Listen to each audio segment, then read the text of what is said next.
My name is Sylvia, and I am 34 years old. I am standing in a bank right now holding a check for $67 million. dollars. The teller just confirmed the transfer, and my hands are shaking. Not from fear, from disbelief. 20 years ago, my mother told my aunt that I was the dumb one in our family. She thought I could not hear her, but I did. Every single word. And now I wonder if she has seen the news yet. Before I tell you how I got here, let me ask you something.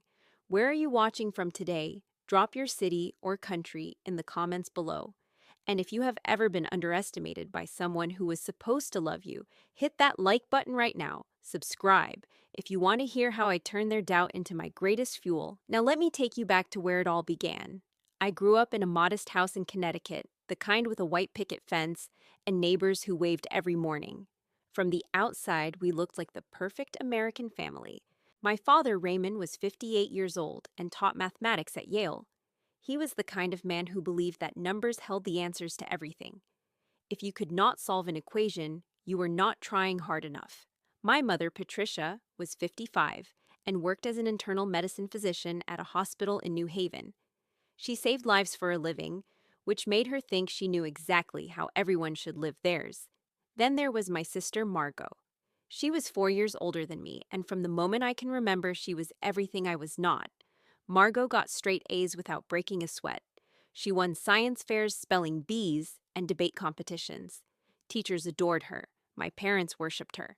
By the time she was 17, she had already been accepted to Harvard with a full scholarship to study medicine. And me, I was just Sylvia, the younger daughter who struggled with algebra and fell asleep during chemistry lectures. My report cards were a sea of B's and C's, which in my family might as well have been failing grades. But I had other gifts. I could draw, I could write stories that made my classmates cry. I could look at something ordinary and imagine it as something magical. None of that mattered to my parents. I remember being 8 years old, rushing home from school with a painting I had made in art class. My teacher had praised it in front of everyone. She said I had real talent, that I saw the world differently. I was so proud. I burst through the front door and held it up for my mother to see. She glanced at it for maybe 2 seconds before putting down her coffee cup. "That is nice, Sylvia," she said. "But art does not pay the bills. Why can you not be more like your sister? She studies hard. She has a future." I stood there, my painting drooping in my hands, and felt something inside me shrink. That was the first time I understood that in this house, creativity was worthless. Only grades mattered. Only the kind of intelligence you could measure on a test. Dinner time was always the same. Margot would share her latest achievement, some award or perfect score, and my parents would beam at her like she had hung the moon. My father would nod approvingly, his eyes shining with pride. My mother would reach over and squeeze Margot's hand, telling her how proud they were, how she was going to do great things. When it was my turn to speak, the energy shifted. I once mentioned that I had gotten a B plus on an English essay. My father raised an eyebrow. Only a B plus. What happened to the A? I wrote a creative piece instead of following the prompt exactly, I explained. My teacher liked it, but she said I needed to follow directions better. My mother sighed. "Sylvia, creativity is fine as a hobby, but you need to focus on what matters. You need to think about your future. My future." As if I did not spend every night lying awake wondering what it would be, wondering if there was a place in this world for someone like me. When I was 12, I entered a short story contest at my school. I wrote about a girl who could speak to birds, who learned that the sky was not the limit, but just the beginning. I poured my heart into every sentence, and I won second place. The principal announced it over the loudspeaker. My classmates congratulated me all day. That evening, I ran to my father's study certificate in hand. "Dad," I said breathlessly, "I got second place in the writing contest." The principal said my story was one of the best she had ever read. He barely looked up from his papers. "Writing is a luxury, Sylvia. You need to focus on mathematics. That is where real careers are built. Why do you waste time on these things when you could be studying?" I left to study feeling like I had won nothing at all. But the moment that truly broke something inside me happened when I was 14. We were having a family gathering at our house. Aunts, uncles, cousins, and my grandmother had all come to celebrate Thanksgiving. The living room was full of laughter and conversation, and I was trying to stay invisible in the corner with a book. My grandmother, who I adored, came over to me. She asked about school, about my friends, about what I wanted to be when I grew up. Before I could answer, my mother appeared beside us. "Let me introduce my girls," my mother said, her voice bright. "Margot is doing wonderfully. She is at the top of her class, headed straight to the Ivy League. We are so proud." My grandmother smiled. "And what about little Sylvia?" My mother paused. Her smile flickered. "Oh, Sylvia is the creative one. Not everyone is meant to be academically gifted, you know." I felt the words like a slap. But then it got worse. As my mother walked away, she leaned close to my aunt and whispered something. I strained to hear, and I wish I had not. "Sylvia is the dumb one," she said quietly. "I honestly do not know what she will do with her life. Maybe she will marry someone successful. The dumb one." Those words carved themselves into my bones.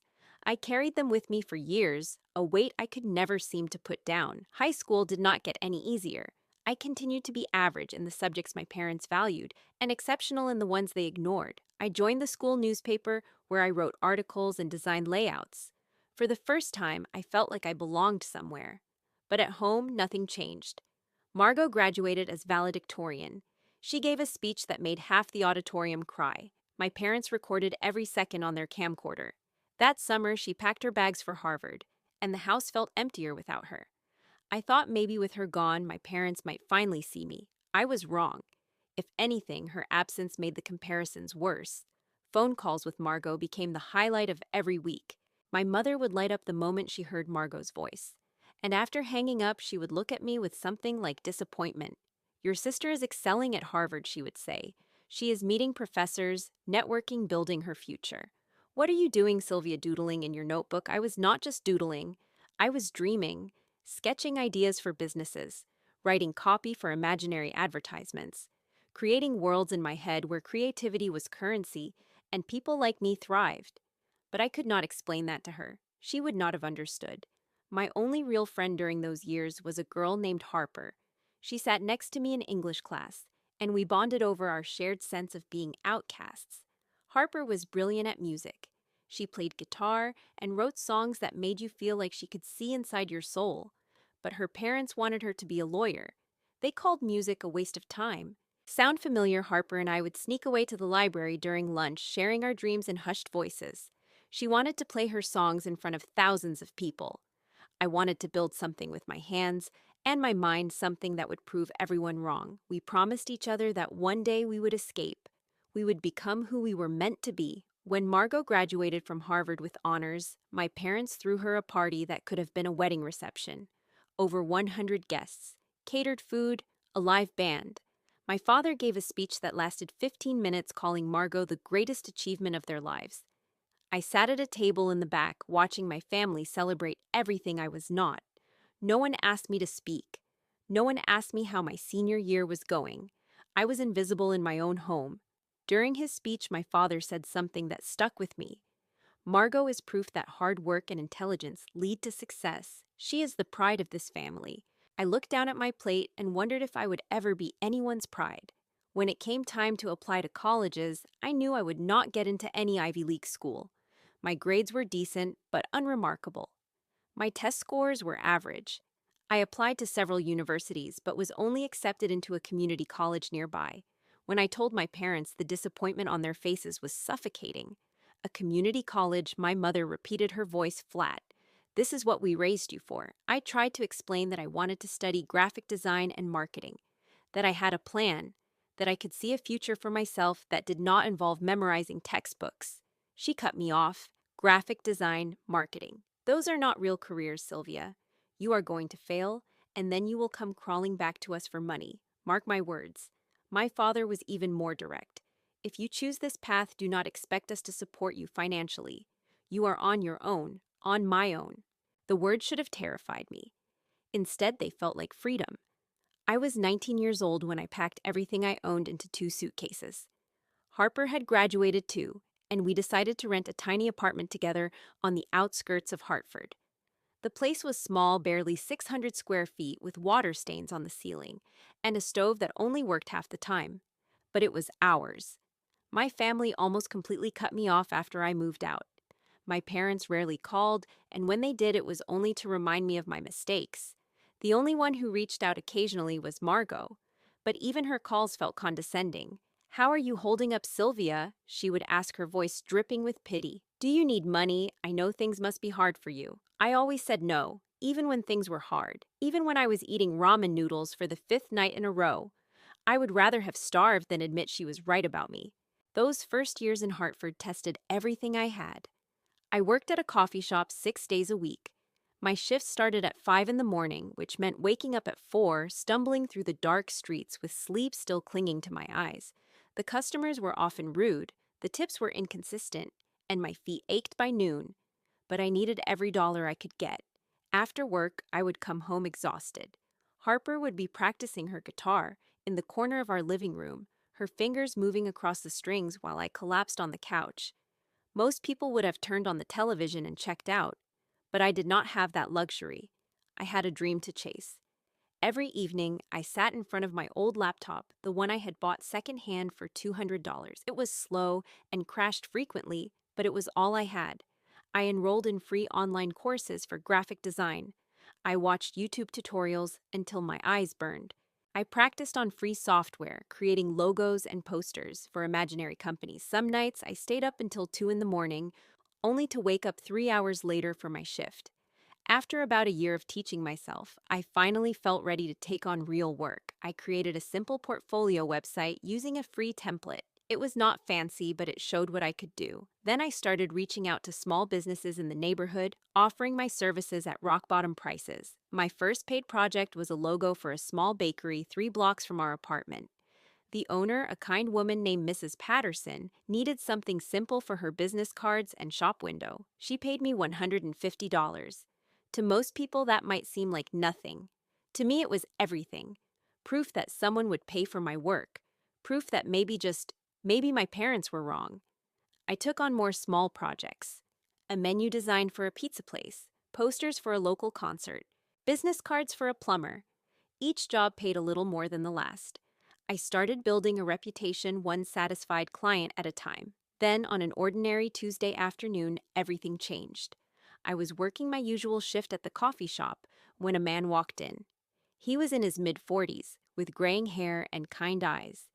He ordered a black coffee and sat at a table near the window. I noticed he kept looking at me, which made me nervous at first. But then I realized he was not looking at me. He was looking at what I was doing. During my break, I had pulled out my sketchbook and was working on a logo concept for a pet grooming business. I was so absorbed in my work that I did not notice him approach. "That is a nice design," he said, startling me. "Is that for a client?" I looked up at him, unsure how to respond. "Sort of. I am working on building my portfolio." He nodded, his eyes still on my sketchbook. "I am Malcolm. I run a small marketing agency out of Austin, Texas. Mind if I take a look at your other work?" Something told me this was important. I handed him my sketchbook, watching anxiously as he flipped through the pages. His expression was unreadable at first. Then slowly, he smiled. "You have a good eye," he said. "Really good. But you need to learn more than just design. You need to understand branding strategy, digital marketing, the business side of things." I know, I admitted. I am trying to learn on my own, but it is hard without a mentor. He reached into his pocket and pulled out a business card. "If you ever want to learn properly, give me a call. I am always looking for people with raw talent who are willing to work hard." I took the card with trembling fingers. "Thank you. I will think about it." I did not think about it for long. 6 months later, after saving every penny I could, I bought a one-way bus ticket to Austin. Harper and I cried when we said goodbye. We had been through so much together, but she understood. She was chasing her own dream, and she wanted me to chase mine. I arrived in Austin with $500 in my pocket and one suitcase. Malcolm met me at a diner near his office, bought me pancakes, and laid out the deal. He would take me on as an unpaid intern for 3 months. If I proved myself, he would hire me officially. Those 3 months were brutal. I did everything. I designed flyers. I wrote social media posts. I analyzed data from campaigns. I made coffee. I took notes in meetings. I stayed late to help clean the office. Malcolm taught me something new every single day, and I absorbed it all like a sponge. At the end of 3 months, he kept his word. He offered me a full-time position as a junior designer with a modest salary. It was not much, but it was enough to pay rent on a tiny studio apartment and buy groceries. For the first time in my life, I was supporting myself completely. No help from anyone.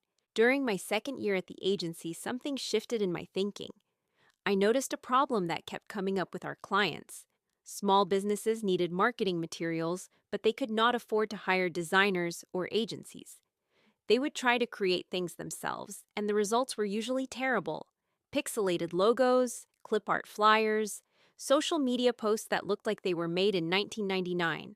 What if there was a tool I thought that let anyone create professional looking designs without any training? Something simple, something affordable, something that put the power of design into ordinary people's hands. I started jotting down ideas in a notebook. At first, they were rough, scattered, but over time they began to take shape. I imagined a platform with pre-made templates for everything: logos, posters, social media graphics, business cards.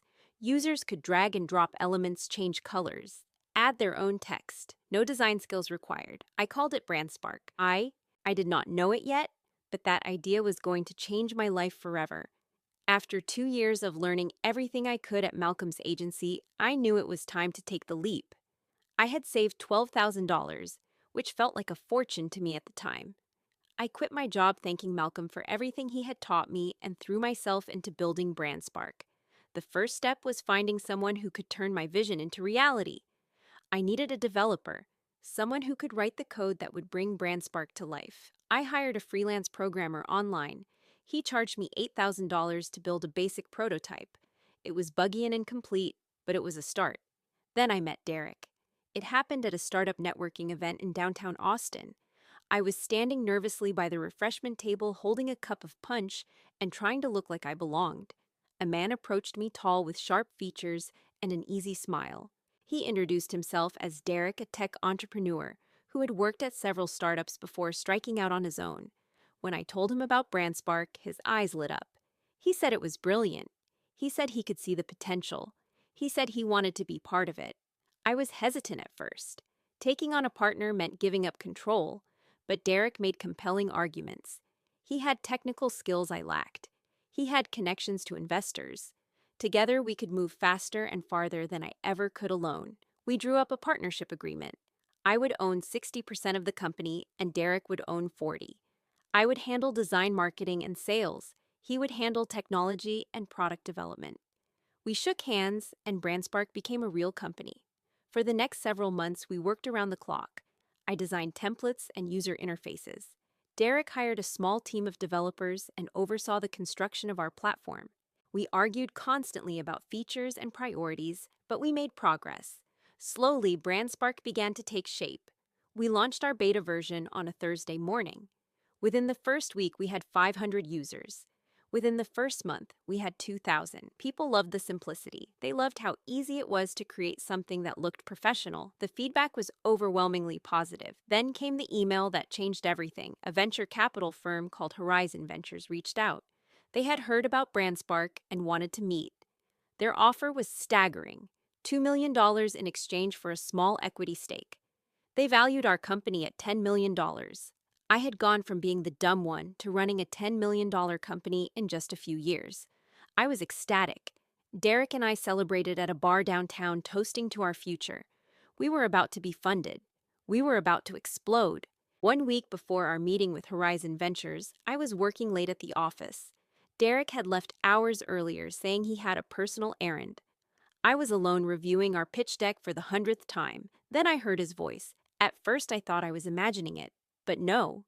Derek was talking on the phone somewhere down the hall. His door must have been cracked open. I crept closer, not knowing why I felt the need to eavesdrop. Then I heard words that made my blood run cold. Yes, I understand the terms Derek was saying. $500,000 for the full source code and the idea. Technova can rebrand it however they want. She will never know until it is too late. He was talking about me. My hands trembled as I listened. Derek was selling our company, the thing I had built from nothing. He was going to take the technology and sell it to a competitor for $500,000, pocketing the money for himself and leaving me with nothing. I did not sleep that night. I paced my apartment until dawn, replaying the conversation in my head, trying to understand how I had missed the signs. Derek had always been charming, always confident, but beneath that surface, he was a snake waiting to strike. The next morning, I confronted him. I marched into his office and closed the door behind me. I heard your phone call last night, I said, my voice steady despite the fury burning in my chest. I know you are trying to sell our technology to Technova. Derek's face went pale for a moment. Then, incredibly, he recovered. He leaned back in his chair and smiled. So what if I am, he said. The idea is worthless without the technology. And I built the technology. You are just a designer, Sylvia, a glorified artist. You think you can run a company without me? You are nothing. The words hit me like a punch to the gut. But I did not flinch. We will see about that, I said. And I walked out. I called a lawyer named Caroline that same day. Malcolm had recommended her years ago, saying she was the best contract attorney in Texas. When I told her what had happened, she asked me to send over our partnership agreement. 3 hours later, she called me back. You are in luck, she said. There is a clause in your agreement that states all intellectual property created during the partnership belongs to the company, not to individual partners. Derek cannot sell the source code because it is not his to sell. It belongs to BrandSpark. And you own 60% of BrandSpark. The legal battle lasted 2 months. Derek tried everything. He claimed he had developed the technology before we partnered. He claimed I had stolen his ideas. He hired his own lawyers to fight back. But Caroline was relentless. She gathered evidence. She found inconsistencies in his story. She proved that every line of code was written after our partnership began. In the end, Derek lost. The court ruled that he had violated our agreement by attempting to sell company property. His 40% stake was forfeited. He was forced to leave the company with nothing. But the victory came at a cost. Horizon Ventures got cold feet when they heard about the legal dispute. They decided to postpone their investment indefinitely. I was left with a company that was growing but no capital to fuel that growth. I had won the battle but nearly lost the war. I had to rebuild my technical team from scratch. I used the last of my savings to hire new developers. I took no salary for 6 months, living off credit cards and ramen noodles. I slept on a mattress on the floor of my office because I could not afford rent and payroll at the same time. But I kept going because giving up was not an option. Despite the chaos of the legal battle, BrandSpark continued to grow. Word of mouth spread. Tech blogs started writing about us. Within a year, we had crossed 50,000 users, then 100,000, then 200,000. The product was resonating in ways I had only dreamed of. Then one morning, an article appeared on TechCrunch. The headline read, BrandSpark is the startup democratizing design.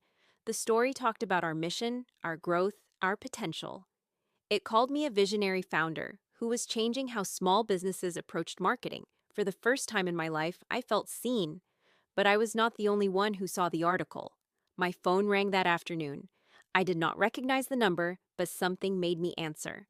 The voice on the other end made my heart stop. Sylvia, it is Margot, my sister. We had not spoken in over 3 years. The last time we talked, she had offered me money with that condescending tone that made me feel smaller than I already did. I had hung up on her. I saw the article about your company, she continued. I had no idea you were doing so well. I am so proud of you. Proud. The word felt strange coming from her mouth. I wanted to reach out, she said. I think we should reconnect. You know, as sisters. And actually, I wanted to introduce you to my husband, Graham. He works in finance. He might be able to help your business. I was skeptical. I had learned to be skeptical. But some foolish part of me still wanted to believe that my family could change. That maybe after all these years, they could finally see me for who I really was. I agreed to meet them in New York. The restaurant Margot chose was the kind of place where a glass of wine cost more than my monthly grocery budget. Crystal chandeliers, white tablecloths, waiters who moved like ghosts. I felt out of place the moment I walked in. Margot looked exactly the same. Perfect hair, perfect makeup, perfect posture. She hugged me stiffly, the way you might hug a distant acquaintance you barely remember. Graham was a different story. He was tall and handsome with a firm handshake and intense eyes. He asked a lot of questions about BrandSpark. How many users did we have? What was our revenue model? What were our growth projections? He seemed genuinely interested, By the end of dinner, he made an offer, $5 million in exchange for a seat on our board and advisory power over major decisions. It was a lot of money, more than I had ever seen, and I needed it desperately. The company was growing faster than we could handle. We needed to hire more people, expand our infrastructure, improve our product. $5 million could change everything. But something felt off. I could not put my finger on it. Maybe it was the way Graham smiled too smooth, too practiced. Maybe it was the way Margot kept glancing at him as if waiting for his approval. Maybe it was the fact that after years of silence, my family was suddenly so eager to be part of my success. Still, I was desperate. And desperation makes you do foolish things. I signed the deal. The first few months were fine. Graham was helpful even. He introduced me to investors and mentors. He gave advice on financial strategy. BrandSpark expanded. We hired 30 new employees. We opened a bigger office. But then I started noticing things. Graham taking meetings without telling me. Decisions being made that I had not approved. Budgets being reallocated in ways that did not make sense. One evening, I was working late at the office. Everyone else had gone home. I was walking past the conference room when I heard voices inside. The door was slightly open. I froze. The voices belonged to Graham and Margot. The plan is going exactly as we discussed, Graham was saying. Once BrandSpark hits a high enough valuation, we move forward. We push Sylvia out and take control. She does not have the experience to run something this big. She will fold under pressure. And my parents, Margot asked. They are already on board, Graham replied.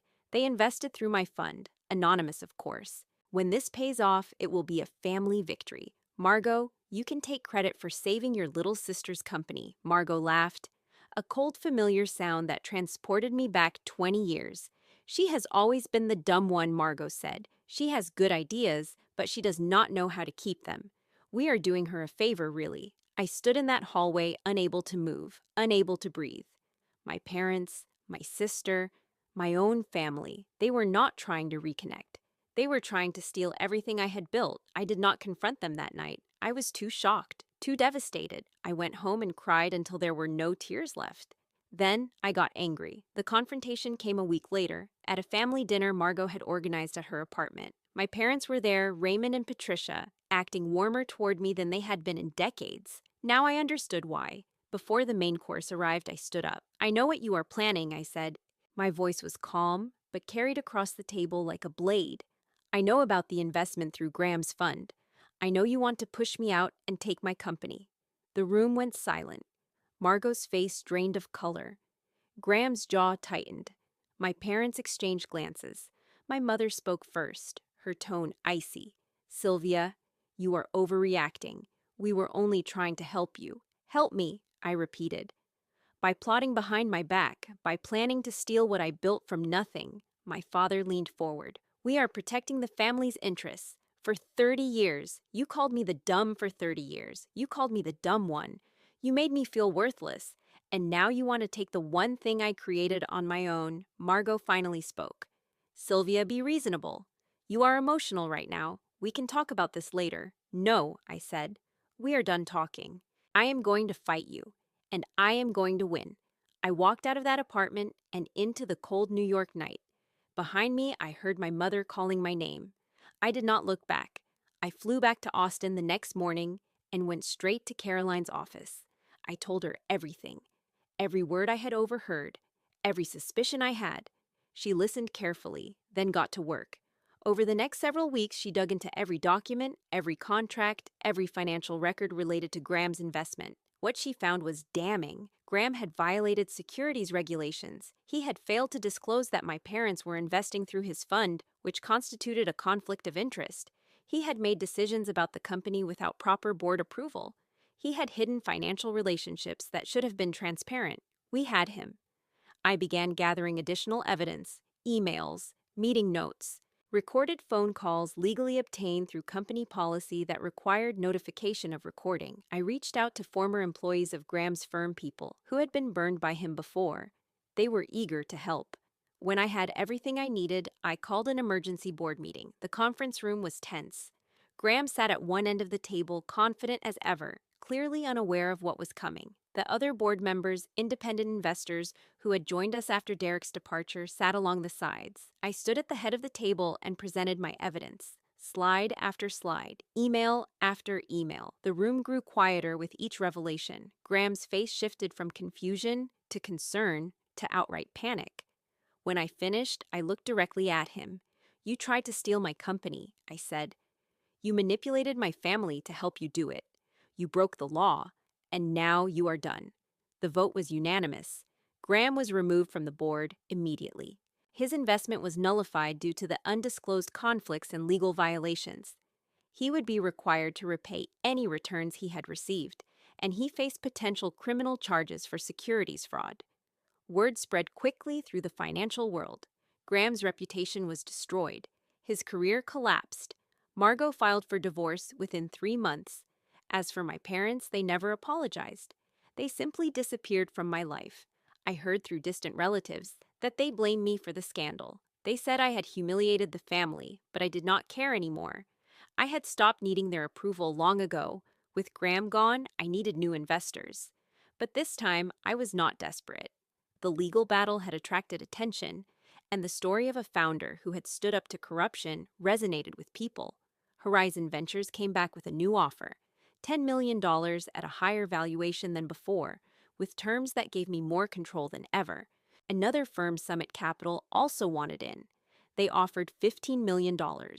I accepted both deals. With $25 million in new funding, BrandSpark was ready to conquer the world. We expanded internationally. Europe first, then Asia, then Latin America.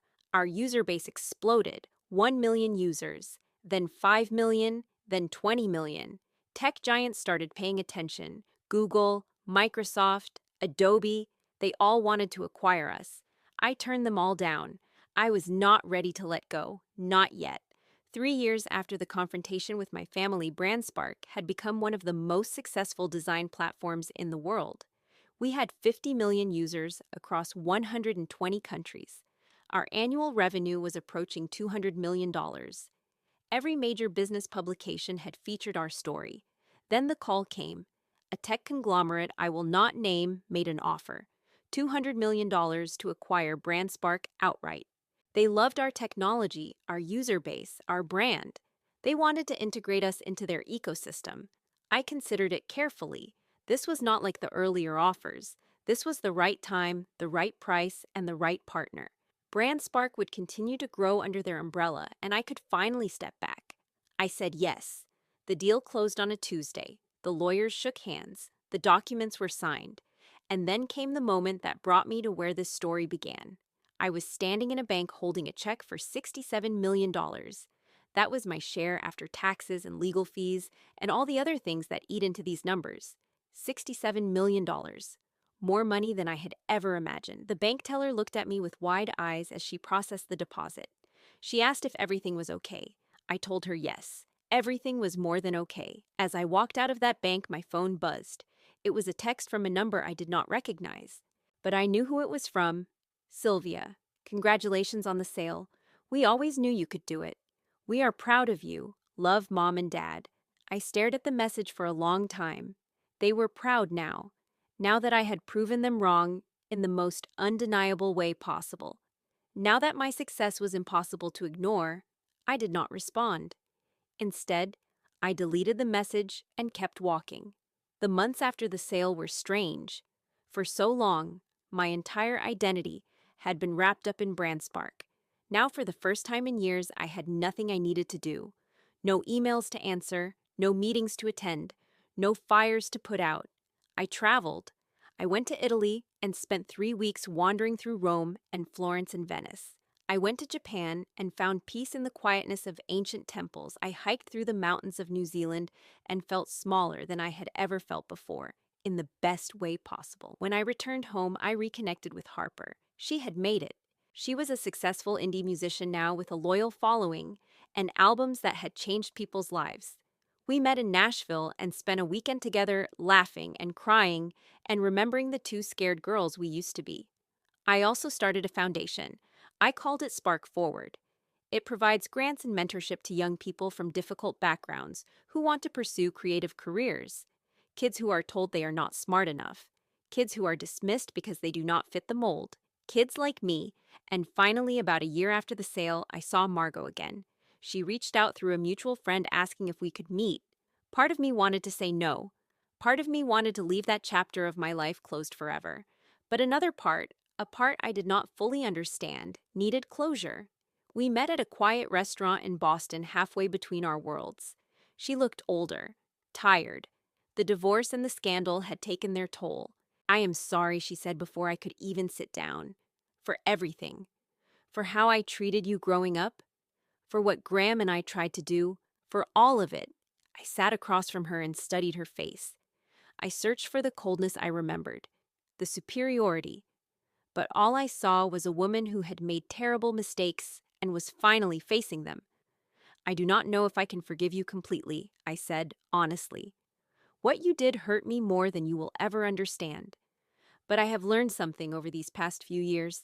Carrying hate is exhausting. It weighs you down, and I am tired of carrying it. Margot wiped tears from her eyes. She nodded slowly. We did not hug. We did not promise to become best friends. But something shifted between us that day. A door that had been slammed shut for years cracked open just a little. As for my parents, I saw them one last time. They were passing through San Francisco, where I now live, and asked if we could have dinner.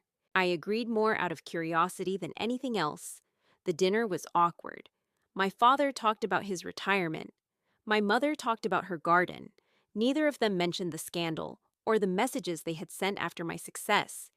It was as if they expected us to pretend none of it had happened. Near the end of the meal, I set down my fork and looked at them both. I built my life without you, I said calmly. I do not need your approval anymore. I never really did. I hope you can live with the choices you made. But I will not pretend that what happened did not happen. They were silent. My mother looked like she wanted to say something, but no words came. I paid for the meal and left. That was 2 years ago. I have not spoken to them since. And honestly, I am okay with that. Some relationships cannot be fixed. Some wounds are too deep. And sometimes the healthiest thing you can do is walk away. But here's what I want you to understand. This story is not about revenge. Yes, it felt good to prove them wrong. Yes, there was satisfaction in watching them realize that the dumb one had become the successful one. But that is not the point. The point is that I never let their words define me, even when I was 8 years old holding up a painting that my mother dismissed. Even when I was 14 hearing her call me the dumb one. Even when I was 19 leaving home with nothing but 2 suitcases and a dream. Their opinion of me was never the truth. It was just their opinion. I learned that success is not the best revenge. Success is what happens when you stop seeking revenge at all, when you focus on building something real instead of tearing something down, when you channel your pain into purpose. And I learned that forgiveness is not about letting people off the hook. It is about freeing yourself.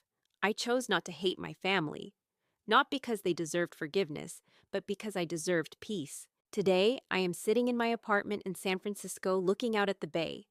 I have a new project I am working on, another company I am building from scratch. I do not know if it will succeed or fail. But that is okay. I am not afraid of failure anymore. Failure is just another teacher, and I have learned from the best. So that is my story. From the dumb one to $67 million. From invisible to undeniable. From broken to whole. Now I want to ask you something. Have you ever been underestimated by someone who was supposed to believe in you? How did you prove them wrong? Or maybe you are still in the middle of that journey, still fighting to show the world who you really are. If that is you, I want you to know something.